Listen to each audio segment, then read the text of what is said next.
Assalamualaikum warahmatullahi wabarakatuh. Apa kabar teman-teman semuanya? Semoga teman-teman semua selalu dalam keadaan sehat.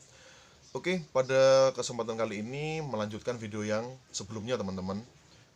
Video yang sebelumnya mengenai repotting anggrek ya teman-teman. Kebetulan in frame-nya itu anggrek Cattleya. Nah, dan video kali ini sudah ada di depan kamera ya.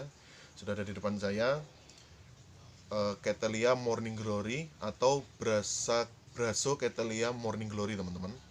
Ini adalah silangan dari Brassavola nodosa dan Cattleya purpurata teman-teman ya.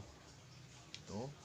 Nah, kenapa ini saya bilang melanjutkan video yang kemarin? Karena kebetulan ini sesuai ya dengan yang saya sebutkan kemarin, bahwasanya pertumbuhan anggrek Cattleya itu biasanya tidak beraturan seperti ini teman-teman.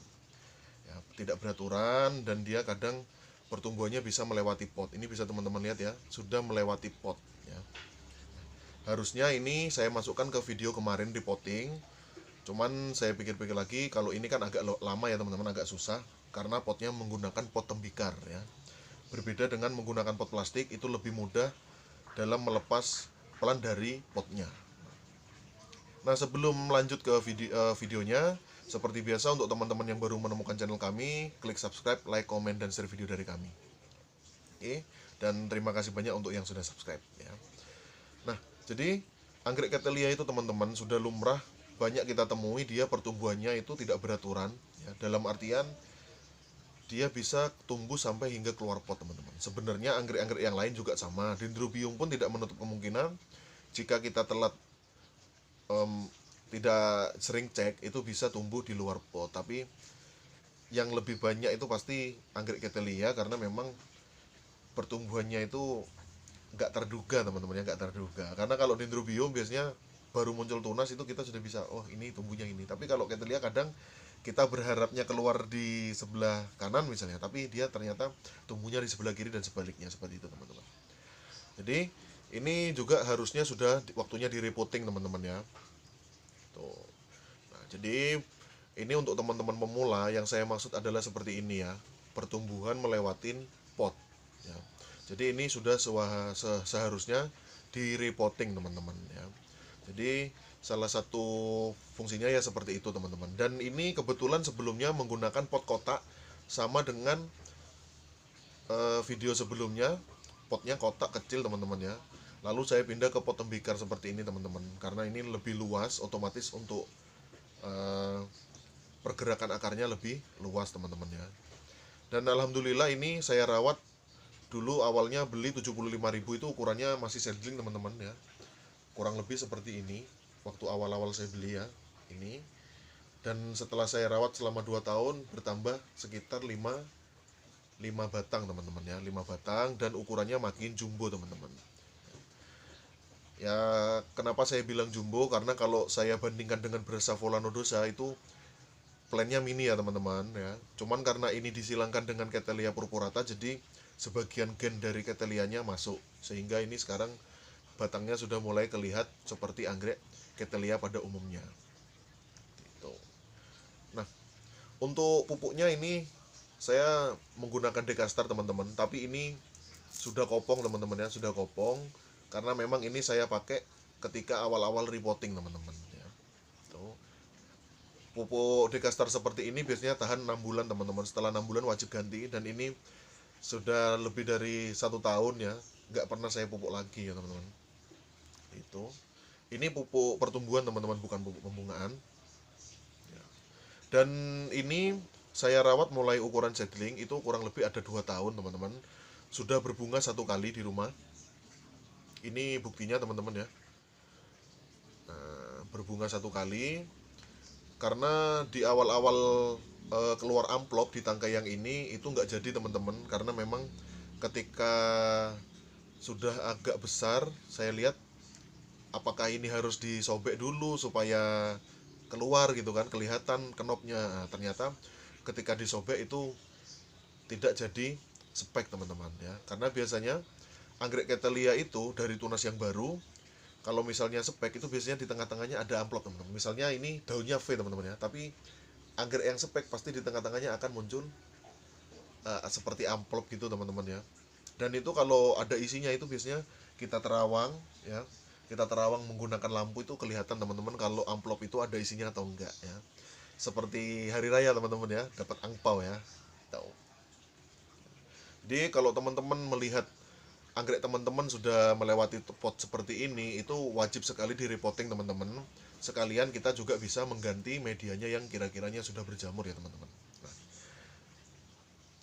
Nah, untuk teman-teman yang mungkin ragu ya, misalkan beli Cattleya seedling, pasti nunggunya lama, ngerawatnya lama baru bisa berbunga, itu sudah wajar teman-teman ya. Cuman ada nilai plusnya teman-teman kalau teman-teman merawat anggrek mulai seedling sampai bisa berbunga seperti di tempat kami ya. Itu ada nilai plusnya. Nilai plusnya adalah anggrek ini sudah adaptasi dari dia saat masih kecil ya. Sudah adaptasi dengan lingkungan yang ada di sekitarnya, sehingga ketika dia dewasa pun aman teman-teman ya. Berbeda kalau kita beli anggrek yang kondisinya spek atau kenop atau dalam kondisi berbunga ya, datang dalam kondisi berbunga, itu kalau bunganya layu teman-teman dan dia perlu adaptasi lagi, itu biasanya menyebabkan anggreknya itu keriput teman-teman ya, batangnya keriput ya. Berbeda dengan anggrek yang kita rawat dari seedling dewasa berbunga, itu beda teman-teman. Jadi adaptasinya otomatis lebih bagus ya, seperti itu. Dan untuk repotting pot tembikar ini sengaja nggak saya masukin ke video kemarin ya, karena ini teman-teman, untuk memindahkan atau mengangkat plannya dari pot tembikar itu lumayan susah, dan resikonya adalah akarnya akan sobek teman-teman ya. Itu karena memakan waktu yang agak lama, dan saya juga jarang sekali mengedit-edit video ya. Jadi saya jarang menggunakan editan ya. Videonya sekali ambil ada jelek atau enggaknya, ada minus atau plusnya, langsung pasti saya posting ya teman-teman. Jadi mohon maaf ya.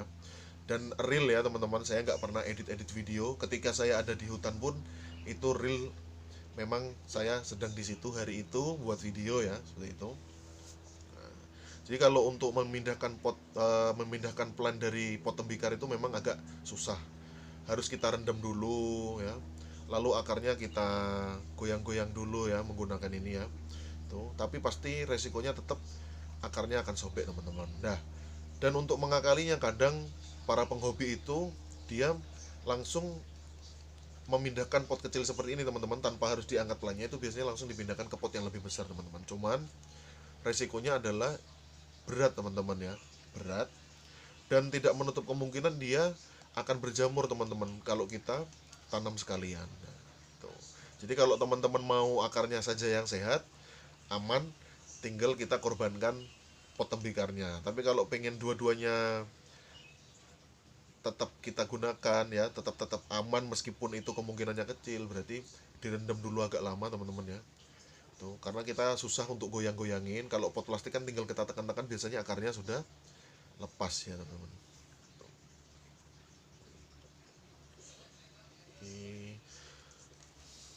Nah, jadi buat teman-teman pemula, saya ingatkan lagi, jangan takut untuk merawat anggrek dari kondisi seedling ya, jangan takut ya.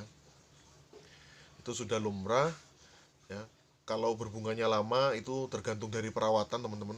Asalkan dia kondisinya sudah dewasa, itu pasti bisa berbunga teman-teman ya. Satu, jangan di split, dan jangan sering dipindah-pindah tempat teman-teman, meskipun itu masih di area rumah teman-teman ya. Itu juga berpengaruh karena anggrek yang kita pindah akan beradaptasi lagi dengan lingkungan barunya, seperti itu teman-teman ya. Oke. Mungkin untuk video kali ini itu saja yang bisa kami sampaikan ya. Semoga video kali ini juga bermanfaat buat teman-teman. Kurang lebihnya saya mohon maaf. Nantikan terus video dari kami, My Orchid Banyuwangi. Nah, buat teman-teman yang kepingin tanya-tanya ya mengenai perawatan anggrek, teman-teman bisa langsung tulis di kolom komentar YouTube, atau teman-teman bisa DM ke Instagram kami My Orchid Banyuwangi, atau teman-teman juga bisa langsung WA ke nomor WA kami yang sudah tertera di kolom deskripsi ya. Oke, semoga teman-teman semua selalu dalam keadaan sehat. Kami tunggu masukan dari teman-teman, baik kritik dan sarannya. Semoga anggrek teman-teman juga tumbuh subur dan segera berbakti. Terima kasih. Wassalamualaikum warahmatullahi wabarakatuh.